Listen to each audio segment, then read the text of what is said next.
Vamos agora à entrevista do dia com Maria Lídia Flandre, o impacto da decisão do Supremo sobre o cenário político eleitoral. Entrevisto o cientista político Rui Tavares Maluf, professor de Estudo da História Moderna da Fundação Escola de Sociologia Política de São Paulo. Muito obrigada, professor, por estar conosco. Satisfação.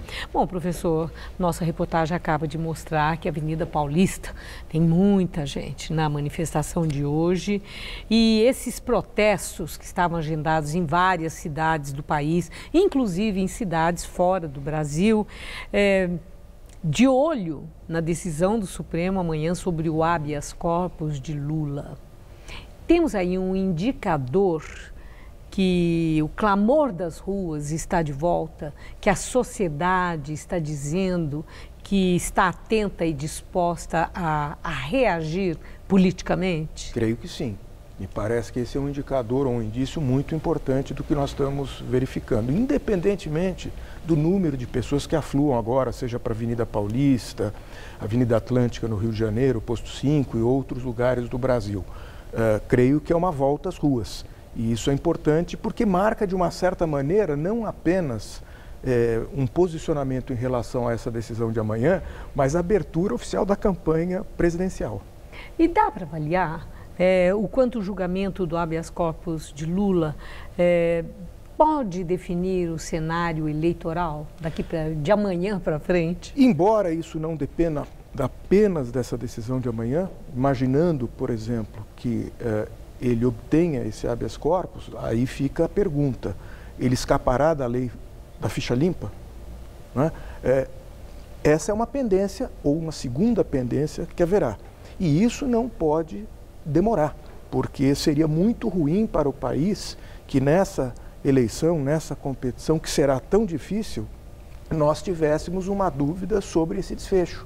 E isso já foi levantado por vocês da imprensa, por diversos colegas, o risco de nós termos uma eleição na qual um homem que já foi condenado, ainda que sem o trânsito em julgado, essa pessoa vindo eventualmente a ser eleito, os desdobramentos que se teria, ou também antes, vamos assim dizer, do momento final, uma decisão que o impedisse de continuar na urna. E isso significaria eventualmente a troca do nome, mas a manutenção formal da pessoa dele na ficha eleitoral, a cédula eleitoral.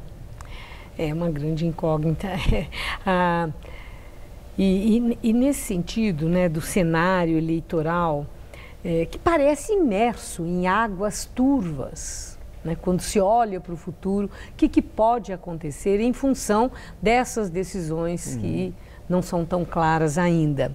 Mas, na prática, o julgamento do Supremo amanhã vai decidir, principalmente, o caso Lula, com essas variáveis aí que o senhor destacou, ou vai determinar o esvaziamento da Lava Jato ou mesmo os rumos da estabilidade política e institucional?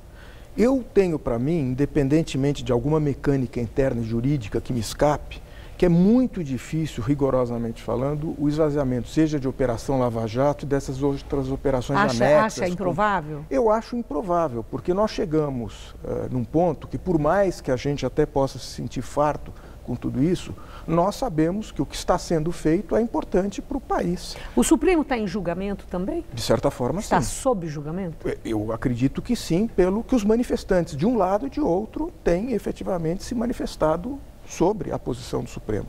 Então, desde essa decisão da semana anterior, de uma certa maneira, a gente verifica um aumento das críticas ao Supremo Tribunal Federal. Então, enquanto na época da votação do impeachment da presidente Dilma era o Congresso Nacional o centro maior das atenções, isso passou agora para o Supremo. E vale a pena a gente lembrar que aproximadamente desde 2013 a nossa política vem sendo judicializada.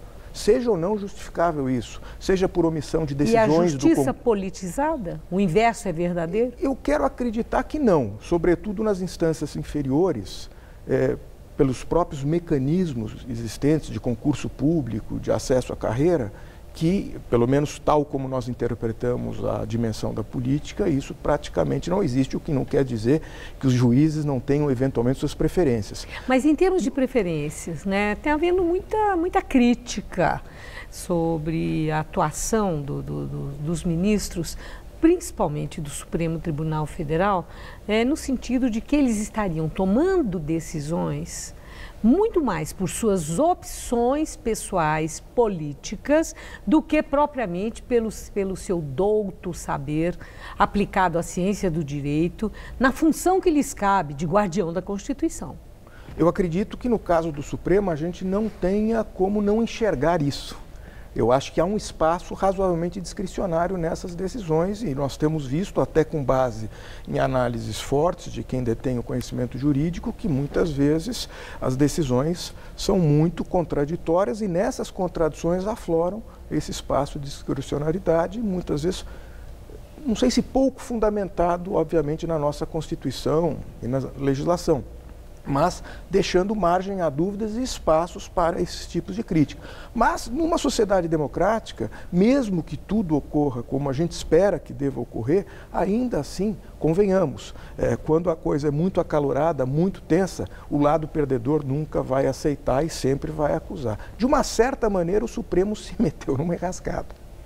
E o resgate para essa imagem que está arranhada, para sermos até generosos, porque entra a questão da credibilidade, do prestígio de uma instituição desse peso, um dos pilares da democracia. Você tem razão. A questão do resgate dessa imagem na sociedade, que já mostra um ânimo de reação. O que o Supremo deveria, como poderia o Supremo agir para esse resgate? O senhor enxerga um rumo, um caminho? É difícil uma resposta para isso, Maria Lídia. Porque tem uma questão pontual, né? Então não é sobre a questão pontual. Eu estou falando, assim, no geral, naquilo que temos assistido nos últimos tempos. Mas exatamente quando você faz essa ressalva, né, existe essa questão pontual, puxa, a gente acaba não enxergando o quanto outras decisões de assuntos diversos são pautados semanalmente no Supremo, submetidos à deliberação e assuntos talvez de menor importância no momento, mas sem dúvida com grandes consequências a médio e longo prazo para o nosso país. Então, assim, eu não acho que é uma receita pronta. O que nós esperamos é que sempre as decisões, seja quais forem as decisões que os ministros tomam em plenário, ou nas turmas, que elas sejam a mais bem fundamentada possível e que os ministros a sustentem, deixando que nós possamos sentir que há clareza nelas, independentemente desse posicionamento. Mas eu só gostaria de agregar, Maria Lídia, à tua pergunta, uma coisa que para mim é importante, que é dizer, não há para o nosso futuro algo que possa ocorrer sem que a sociedade entenda que ela é diretamente também partícipe responsável e não só numa postura reativa. Ela tem que ter uma postura mais proativa, ela tem que se envolver mais com as questões públicas, com a agenda política, tomar mais além conhecimento. Do voto, como seria isso? Não há dúvida. Olha, na medida em que movimentos vem se formando para os mais diferentes assuntos, a gente espera que esses mesmos movimentos consigam galvanizar um número cada vez maior de pessoas. Alguns ganhando institucionalidade, podendo eventualmente se transformar em ONGs, enfim, seja o caminho que for, mais na condição de movimento ou mais institucionalizados, nós precisamos de uma sociedade muito mais alerta, embora isso não signifique negar que o bom exemplo tem que vir primeiro de cima. Alerta e atuante. Sim. Professor, muito obrigada. Eu é que agradeço, por suas reflexões, muito obrigada por estar no Jornal da Gazeta num dia como hoje. Como hoje. Uma boa noite. Para vocês também.